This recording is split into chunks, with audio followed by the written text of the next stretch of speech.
are back after a week hiatus for me traveling with another power ranking video going through all the rankings of all 32 NFL teams. And given there's 2 weeks worth of games to talk about, there might be some significant movement, though surprisingly enough, the top 10 remains unchanged in terms of teams, though not orders, so stay tuned for that. But before we get into the video, I wanted to take a second to ask you to please subscribe to the channel, ring the bell for notifications, really helps us out. If you're a fan of the NFL, you'll love this channel as we release multiple NFL-related videos every Thursday and Saturday all year long. Now, let's get back to the video. So, as always, we start with our bottom 12 teams, and these are the bottom 12. None of these teams are very good. The bottom 5 being the Patriots, Titans, Panthers, Browns, and Jaguars. These teams are atrocious. They can't seem to do anything right. Yeah, they all have wins under their belt, but they're not, encouraging wins for how they're going to look in the future. These teams are bad.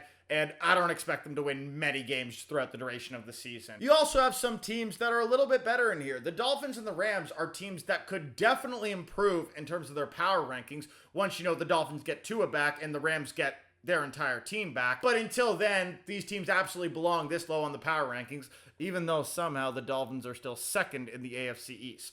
Yeah, Bills winning that division. Next up, we have our 11 through 20 teams, and there are some pretty big movers in this range. We have the Broncos, Chargers, and Bears moving up considerably from being in the bottom 20 in previous weeks to now being in the mid-tier. The Broncos won 3 straight games prior to their loss against the Chargers. The Chargers are 3-2, and the Bears, yeah, they may be last in their division, but they are 4-2, and with the 4th best point differential in the NFL. Also, the 4th best point differential in the NFC North, which is insane. The Bears are definitely going to have their hands full once they start playing against their NFC North opponents, given how good that division is. But, you could say that about every team in the NFC North, so you can't knock the Bears too much. They've had some wins. Caleb Williams has started to look pretty good for a couple of weeks now, and it looks like their rough start is kind of being, shrugged off, and they're going to be a good team. On the flip side, we did drop the Cowboys from number 12 to number 16. Yes, they did get a win against the Pittsburgh Steelers during this time,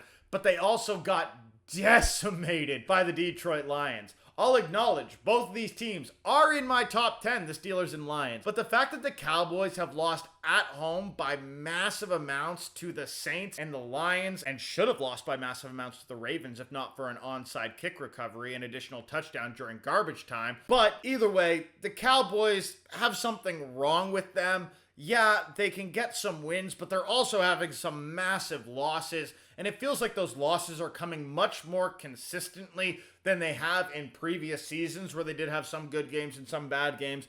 And they're all at home in Jerry's world as well. And so I just had to knock the Cowboys down a little bit. Yeah, they're still 3-3. Yeah, they are still going to probably compete for a playoff spot, but I don't want to put them any higher than 16. Now, moving into the top 10, and as mentioned before, it is the same top 10 as from 2 weeks ago, which shows you I think I was pretty good a couple weeks ago in my top 10. But the order has changed, and here is one example of that order changing. We have the San Francisco 49ers dropping 2 spots from number 8 to number 10. With a 3-3 record, the 49ers are still on top of the NFC West, though they would literally be the worst team in the NFC North, because again, the NFC North is apparently disgusting and the greatest division in football history. But the San Francisco 49ers are dealing with a ton of injuries, which is why they're only 3-3.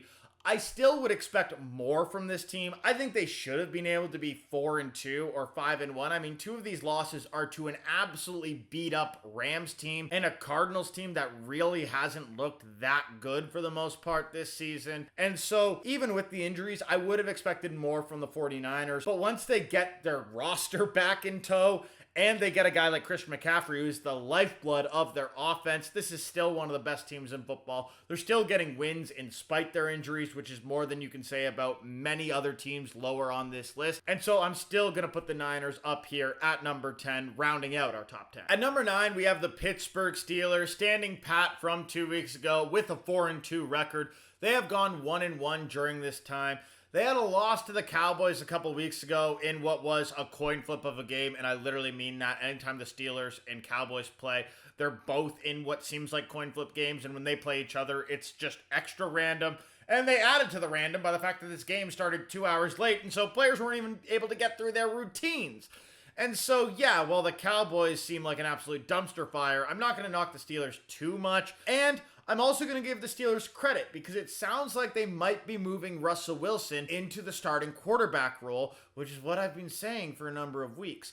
I know a lot of people have liked what Justin Fields has done as the starting quarterback of the Pittsburgh Steelers, and yes, he is 4-2 as the starting quarterback of the Pittsburgh Steelers. But I think Justin Fields puts the team at this level. Russell Wilson puts the team at this level. And while Justin Fields has been decent, so too were Kenny Pickett and Mason Rudolph and Mitch Trubisky and everybody who's playing quarterback for the Steelers over the past number of years because they had a winning record every season as a team. But it doesn't mean their quarterback play was necessarily good. Mike Tomlin's just a very good coach. They have an extremely good defense and have been able to win thanks to their overall roster, not so much their quarterback play. And I do think Russell Wilson will be an upgrade. And so they're standing here at number 9 in spite that loss to the Cowboys. And at number 8, we have the Tampa Bay Buccaneers moving up 2 spots to number 8. Going 1-1 over the last 2 weeks. And while they did only go 1-1 over the last 2 weeks, there is a reason they're moving up 2 spots. And that's because their one loss was in overtime against the Atlanta Falcons in a game that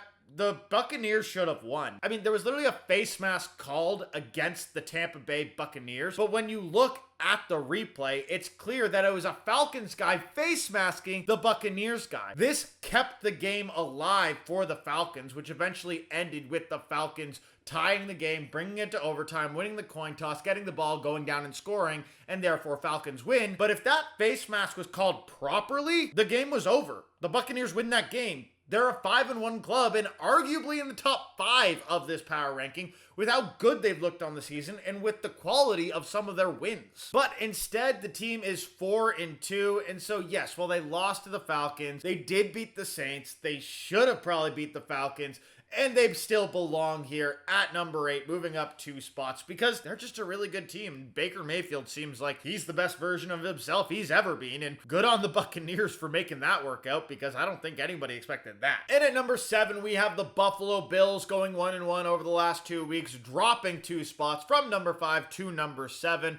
The Bills finally got back in the win column on Monday Night Football this past week, beating the Jets by 3 points after 2 straight brutal losses to the Ravens and the Texans, who are both very good teams and have yet to be on this power ranking. So we're not going to knock the Bills too much given the quality of their losses. And the team has added Amari Cooper just moments ago at the time of recording this video. So the Bills are still a very good football team. They still have Josh Allen, but there definitely are some cracks in the armor. Their defense is beatable. Their receiving core, outside of potentially what becomes of Amari Cooper, is mediocre. And there's a lot of parts of this team that just don't totally work. But Josh Allen is a good enough quarterback to make this team go and to make this team competitive. And so they still belong here at number 7, and they'll go as far as Josh Allen can take them. At number 6, we have the Green Bay Packers standing pat from where they were 2 weeks ago, even though they went 2-0 in this time. It might have seemed a little bit crazy to put the Packers at number 6 when they were 2-2, but based on the quality of their wins and the quality of the losses, I couldn't knock the Packers too much, and I was basing it more off what I saw from them on the field than what I saw from them in terms of their record, which is what I really try to do in these power rankings. Yeah, if you go to a lot of power rankings online, it's going to be like, oh, this team won, and oh, this team lost. Not here. Yeah, we do take wins and losses into account, but we care much more about the teams and the quality than we do about the wins and losses, which is why we had the Packers at number 6 and why the Packers are holding here at number 6. You might argue they should move up given they had some pretty good wins the last 2 weeks, but so did pretty much every team remaining on this list. And so it's tough to put the Green Bay Packers any higher. They are a very good team. Their receiving core is fantastic. Their defense looks quite solid. And Josh Jacobs is a very good running back. And finally, Jordan Love is back and finally starting to look good. His week 5 was shaky, but his week 6 was great, and he's definitely one of the better quarterbacks in the league, what we've seen from him. And so the Packers belong here at number 6, and it's crazy that I literally have them ranked 3rd in their own division, even though they're also 3rd in their conference and 6th in the NFL because, again, the NFC North is too good. NFL, how did you let this happen? At number 5, we have the Houston Texans at 5-1, moving up 2 spots from 2 weeks ago. This team has the third best record in the NFL. And the only reason they're not higher on this list is because their wins have been a little suspect. They barely beat the Bills, who admittedly are a good team. They barely beat the Bears, who have looked a lot better recently, but did not look very good when the Texans barely beat the Bears. They barely beat the Jaguars. They barely beat the Colts. This team might be 5-1, but their total point difference is only positive 8 points. There are some shades of the Minnesota Vikings from 2 years ago where the team was 13-4 at the end of the season and had a negative point difference. And so while the Texans have been good, their wins have not been convincing, and their one loss, they got absolutely decimated by the Minnesota Vikings. It was not a close football game at all. And so I think the Texans are a very good team, but I need to see some more convincing victories from them before I put them a little bit higher on this list. And at number 4, we have the undefeated Minnesota Vikings, who went 1-0 in the past 2 weeks with a bye week. They are 5-0, one of 2 5-0 teams on the NFL season. And so you might ask, why are they down here at number 4 if they're one of only 2 undefeated teams? Shouldn't that mean they're 1 or 2? And it's like I talked about just recently. I base the rankings off not only record, but off what I've seen on the field and what I know about these teams. And while the Vikings have looked fantastic in terms of their record and their on-field product, they're a team we didn't have significant expectations of coming into this season. And every one of the teams that is 1, 2, and 3, we had massive expectations coming to the season. They showed they were elite teams, not just in terms of their play this season, but in terms of their play last season. And so it's tough to put the Vikings any higher than number 4, but definitely if they keep winning and some of these other teams start losing, the Vikings are going to be moving up this power ranking because we're going to get more confidence in who the Vikings are as time goes on. At number 3, we got our other purple team. We got the Baltimore Ravens standing pat at number 3, going 2-0 in their last 2 games. Another team that we had at number 3 in spite a 2-2 record, but they've looked dominant in the last 4 games. They are 4-0 in their last 4. Derrick Henry looks like the best version of himself, and apparently Cliff be damned for Derrick Henry. Their defense looks dominant, and yeah, okay, their receiving core isn't great. But that's because they don't need to be. They don't need Mark Andrews. They don't need Isaiah Likely. They don't need Zay Flowers. They just need Derrick Henry and a dream. And clearly, that's good enough for the Ravens to win football games. Yeah, they do have 2 losses, and yes, one of them is to the Las Vegas Raiders, which was a pretty bad loss. I think we can all agree on that. But their other loss was to the Kansas City Chiefs, who are undefeated, and they literally came within a toe in a 2-point conversion of winning that game on the road in the season opener. And in their 4 wins, they have absolutely destroyed their opponents, not even made these games close. They've looked so good that I can't not put them at number 3, especially given the fact that this was the best regular season team in the NFL last year, and they went to the AFC Championship game. So you gotta bake that into your power rankings, and the Ravens definitely deserve to be here at 3, in spite some teams maybe having slightly better records that are lower on this list. And at number 2, you have my Detroit Lions, who are 1-0 since our last power ranking video with a bye week in there. But that win, ooh boy, was that a big win. Absolutely destroying the Dallas Cowboys, 47-9 in the biggest loss for the Cowboys in the Jerry Jones tenure in Jerry's world on Jerry's birthday. Oh, it was good to see. And I have to go and talk about the good because there's also the bad for the Lions. That being that the NFL's leading sack getter, Aiden Hutchinson, the heart and soul of the Lions defense, broke his tibia in this game and is going to be out for maybe the rest of the season. An absolutely brutal blow for a Lions team that is definitely looking like a Super Bowl contender, especially if they still had Aiden Hutchinson. But I'm not going to drop the Lions in this power ranking because they did dominate in that football game. We are not the college football selection community. We are not going to knock an undefeated team, or in this case, a one-loss team, just because of an injury, because that's stupid. We have to see if this team is going to be worse based on the injury or not. We don't know that answer yet. We know the Detroit Lions would love to have Aiden Hutchinson because of how good a player he is. But the Dallas Cowboys weren't able to do anything against the Lions before Hutchinson went out or after Hutchinson went out. And the Lions could go out there and trade for a pass rusher